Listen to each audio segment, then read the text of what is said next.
بسم الله الرحمن الرحيم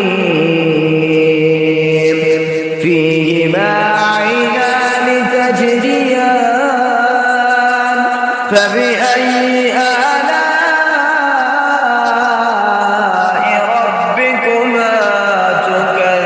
تكذبان فيهما من كل فاكهة زوجان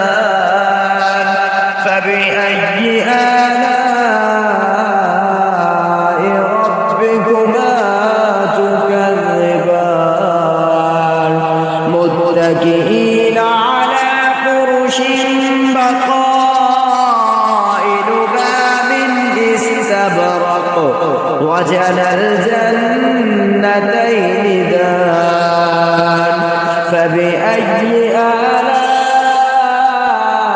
ربكما تكذبان